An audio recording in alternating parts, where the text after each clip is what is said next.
ये सुन के बहुत अच्छा लगता होगा, एक ऐसी लाइफ जहाँ कोई टेंशन नहीं, कोई प्रॉब्लम नहीं है और लोग हमेशा खुश रहते हैं, लिव्ड हैप्पीली एवर आफ्टर। पर ऐसा हो नहीं सकता, क्योंकि प्रॉब्लम्स कभी ख़त्म नहीं होती।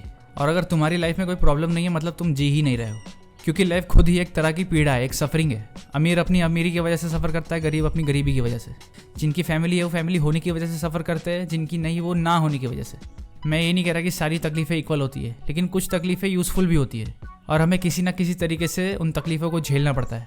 क्योंकि पेन, तकलीफ़ और लॉस ये सब हम अपनी लाइफ से अलग नहीं कर सकते, तो हमें इसे रेजिस्ट भी नहीं करना चाहिए। ये जो मानना है कि हमें ज़्यादा टेंशन नहीं लेनी चाहिए या हमें दुखी नहीं होना चाहिए या फिर हमेशा सेटिस्फाइड रहना चाहिए, इससे हम हमेशा खुश रहेंगे, इससे हमें कोई तकलीफ नहीं होगी, ये आइडिया बहुत ही मिसगाइडेड है। और आज हम समझेंगे कि हैप्पीनेस होती क्या है और हम कंसिस्टेंटली खुश कैसे रह सकते हैं। Pain is useful.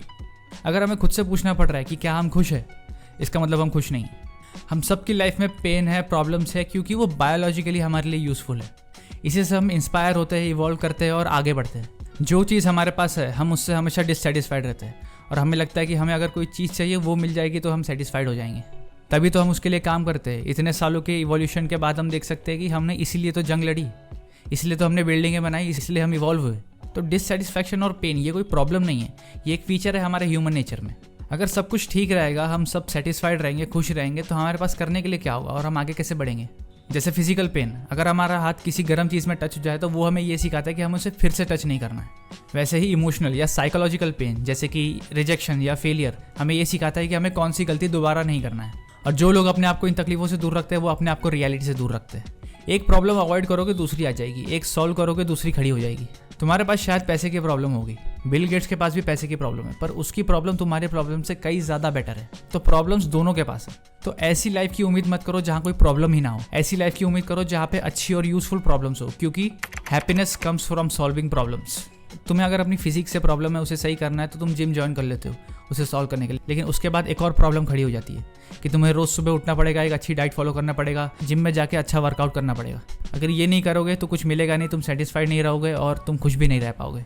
क्योंकि प्रॉब्लम्स कभी खत्म नहीं होती, वो सिर्फ अपग्रेड होती है और उन्हें सॉल्व करके ही हम खुश रह सकते हैं। Because happiness is a form of action. ये एक एक्टिविटी है जो कंसिस्टेंटली करते रहना पड़ता है। ट्रू हैप्पीनेस उन प्रॉब्लम्स को सॉल्व करके मिलती है जिन्हें सॉल्व करना हम इंजॉय करते हैं। लोग इन दोनों में से किसी एक रीजन के कारण खुश नहीं रहते। पहला कि वो मानते ही नहीं कि उन्हें कोई प्रॉब्लम है, वो प्रॉब्लम्स को अवॉइड करते हैं और अपने आप को रियलिटी से भी डिस्ट्रैक्ट करते हैं। दूसरा विक्टिम मेंटालिटी, कि वो मानते हैं कि उनकी प्रॉब्लम्स वो सॉल्व नहीं कर सकते, जबकि वो कर सकते हैं, लेकिन वो दूसरों को ब्लेम करने लगते हैं कि हाँ ये इसकी वजह से हुआ या इसकी गलती है, ये मेरी कोई गलती नहीं, इसमें मैं कुछ नहीं कर सकता। ये दोनों रीज़न हमें शॉर्ट टर्म के लिए अच्छा फील करवा सकते हैं, लेकिन एट द एंड हमें अपनी प्रॉब्लम्स को सॉल्व करना ही पड़ेगा। शराबी भी यही करते हैं। शराब का नशा उन्हें थोड़ी देर के लिए अपनी प्रॉब्लम्स भुला देता है। अगर सारे एक्शंस इमोशन से ही डिटरमाइन होते तो नशा करना भी सही होना चाहिए, पर वो नहीं है। क्यों? क्योंकि इमोशंस आर ओवररेटेड। इमोशंस का सिर्फ एक ही पर्पस है, हमें बताना कि हमारे लिए कोई चीज़ सही है या नहीं है, बस इतना ही। नेगेटिव इमोशंस सिग्नल होते हैं हमें बताने के लिए कि हमें कुछ करने की ज़रूरत है। वही पॉजिटिव इमोशंस हमारे सही एक्शंस लेने का इनाम या रिवॉर्ड होते हैं।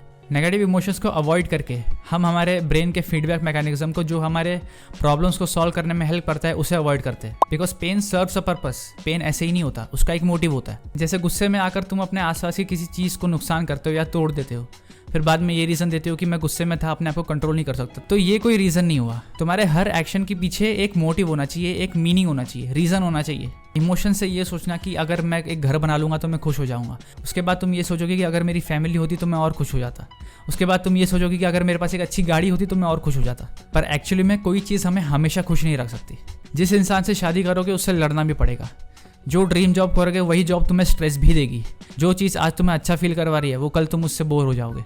इस साइकोलॉजिकल कंसेप्ट को हेडोनिक ट्रेडमिल बोलते हैं। जैसे ट्रेडमिल पर चलने पर हम कितना भी चल रहे हैं वहीं खड़े रहते हैं, वैसे ही हम हमेशा वर्क करते रहते हैं अपनी लाइफ सिचुएशंस को चेंज करने के लिए, बेटर करने के लिए, लेकिन एट द एंड हमें कुछ डिफरेंट फील नहीं होता। हमें ये आइडिया अच्छा लगता है कि हम अल्टीमेट हैप्पीनेस अचीव कर सकते हैं या अपने आप को सारी प्रॉब्लम से फ्री कर सकते हैं या फिर अपने सारे डिज़ायर्स को फुलफिल कर सकते हैं, पर नहीं, ऐसा नहीं हो सकता। Choose your struggle. अगर हमसे कोई पूछे कि हम कैसी लाइफ चाहते हैं तो सबका एक कॉमन आंसर होगा कि हाँ हम खुश रहना चाहते हैं, एक अच्छी फैमिली चाहते हैं, एक अच्छी जॉब चाहते हैं। ये चाहना आसान है, सब यही चाहते हैं। लेकिन अगर हमसे कोई पूछे कि हम कौन सा पेन चाहते हैं, हम किस चीज़ के लिए स्ट्रगल करना चाहते हैं, ये हुआ कोई सवाल।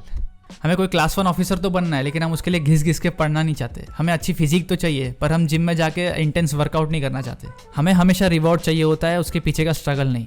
रिजल्ट चाहिए होता है, प्रोसेस नहीं। पर लाइफ इस तरह से काम नहीं करती। हैप्पीनेस के लिए स्ट्रगल करना पड़ता है जो प्रॉब्लम्स के साथ ग्रो होती है।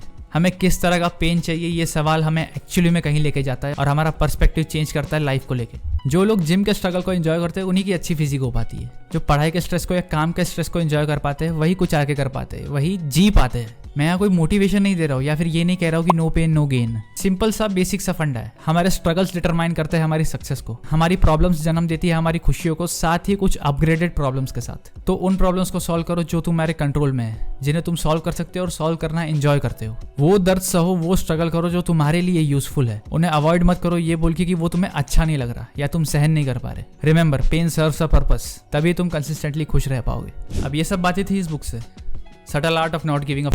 जैसे मैं शॉर्ट में बताऊँ तो ऑथर ये कहते हैं कि it's easy to give up about everything but life is too short. तो ये बुक तुम्हें बताती है एक subtle art to give up about things that matter. तो जाओ इस बुक को पूरा पढ़ो। ऐसी वीडियोस और आती रहेंगी, तब तक के लिए बने रहो। मिलते हैं अगले वीडियो में। This is Lalit Tiwari signing off.